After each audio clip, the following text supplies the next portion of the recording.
A really big creator with almost 1 million followers that I like and respect very much, put out a video the other day that kind of low key freaked me out. I started it, I got maybe 30 seconds in and was like, nope, I'm not going to watch this right now. I tagged it and decided to come back and watch it later. The initial, I don't know, 20, 30 seconds of that video got me very activated. I knew that I was not in a good headspace to watch the whole thing.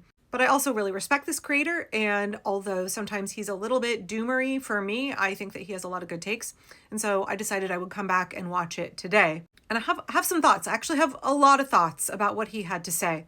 And on my main TikTok account, I realized this is my second backup that I just started, so I have like no followers here, but on my main TikTok, like 20 of my mutuals reshared his video. So I'm not the only one that thinks there are some really important substantive points that Bofa brings up. I just I want to share a couple of clips from his video, but I would like to warn everybody, you may feel very activated by what he says initially, but I want to share just 3 short segments of his long video, because I think there's a lot here to unpack, both in terms of our reactions, but also in terms of the points that he's making. And I kind of want to go a little bit in a different direction than him, have a little bit of a different interpretation. What's up, everybody? In my opinion, all the signs are showing that things are going to get worse.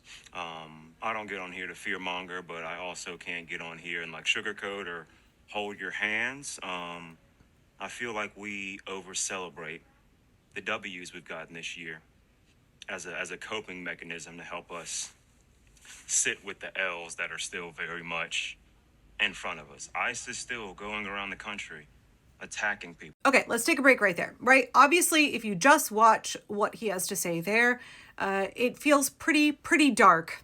And there have been some significant issues that I know have cut real deep for me lately, actions of the Supreme Court in particular. But I don't want you to get into a spiral. I don't want myself to get into a spiral either, but I don't want you to get into a spiral when you see videos like this. And I don't think that creator wants you to get into a spiral either. I agree with him that it will get worse before it gets better. I have been saying that all year. There is no quick fix. This is not magically going to go away in the midterms. This is not magically going to go away if Trump expires in office, because he's an elderly, frail, sundowning man. The mess we are in now is something that Republicans and the alt-right have spent decades manufacturing, and there is no quick way out of it. And I think things will have to get worse before they get better. And I have been saying since February, we all need a little radical acceptance about that. Bofa saying that was not something that should demoralize you. It was not something that should shock you. I don't think that he's being a doomer there. I think he's being very realistic.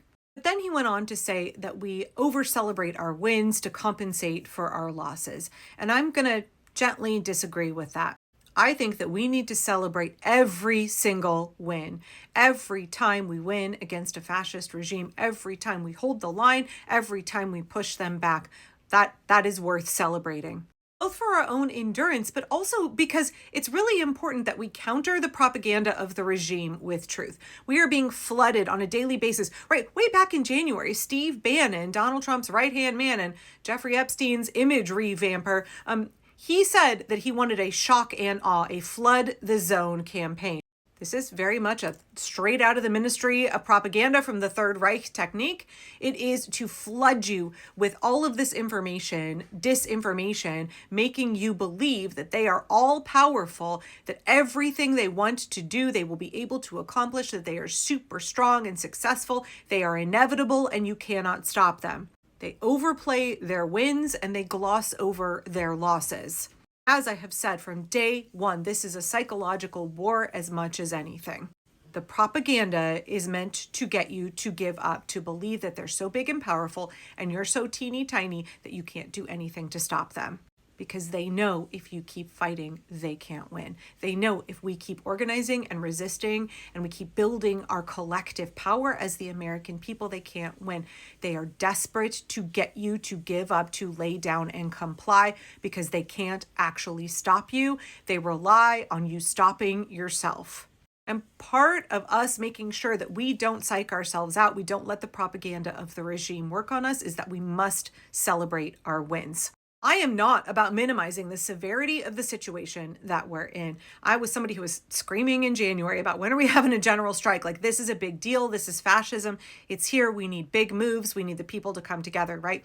We should not minimize how scary this is. We should not minimize the extent of the awfulness that they want to inflict on all of us. And I know myself and a couple of other of my friends who are creators, we text a fair amount about how concerned we are about the apathy of too many Americans, the complacency of too many Americans. Part of that is driven by the Democratic establishment that's like, no, we'll just fix this in the midterms. Chuck Schumer and Hakeem Jeffries being like, no, this is just politics as usual. We'll just vote these guys out in the midterms and we'll return to, what things were like in 2024. That's completely incorrectly assessing the moment. And it's keeping too many people complacent. It's preventing too many people from feeling that they have to take the risks that are necessary to stop this. So I agree. We should not be minimizing the losses, but we also have got to be celebrating the victories. That's really important, because this regime is more brittle than they want to make you believe. They are not as unified as they are trying to present. And actually, at the end of the day, it is us, the people, that have the power. We know the only way to stop a fascist regime is the people coming together, organizing, aggregating our power, and working diligently to erode the pillars of support. That's economic boycotts, that's labor strikes, that is working to undermine every pillar of the regime. Every pillar upholding the regime, right? Corporations, institutions, the military, media.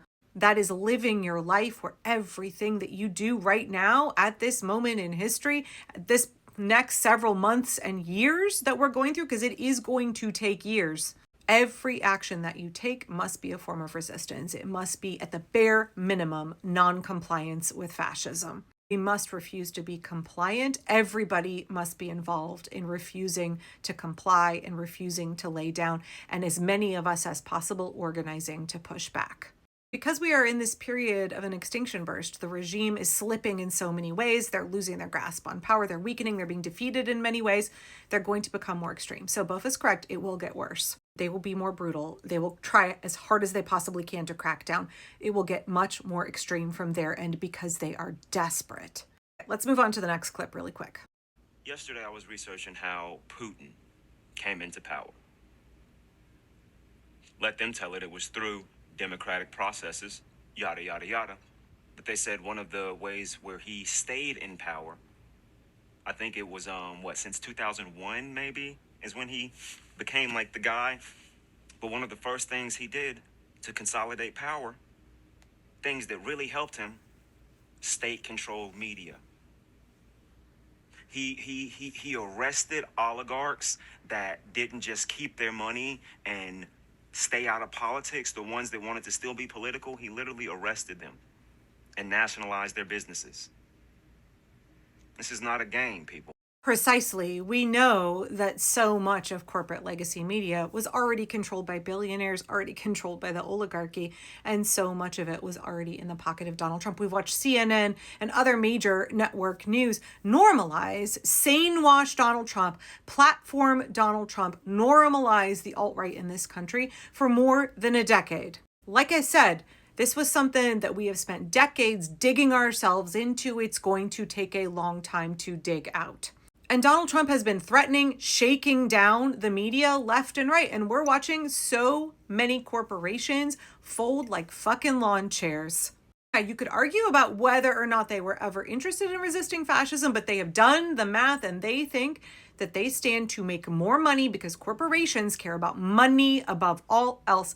They think that they will be more profitable under fascism by bending the knee to Donald Trump than they will be if they resist. It's our job as the American people to teach them that they have done their calculus wrong. That's why economic resistance is the future of the movement. That's why I've been saying all year we need things like labor strikes. We need really coordinated boycotts. But also, Bofa, the attempt of Donald Trump to control the media and control the narrative is why it is so important that we are speaking the truth about what is happening. We are celebrating our wins. We are not minimizing the harm that is being done. We are pushing people to organize and to resist. We must all continue to bear witness. We must use every platform that we have to share the truth and to get people mobilized. If you're still in this odd bubble of it's not that serious, you're seeing an attempt at controlled media. in year one. Do you guys not understand that everything we've seen this year alone, we are potentially facing 3 more years? I agree. We got to shore ourselves up. We need some radical acceptance. This is a worthy and necessary fight, but it won't be over quickly.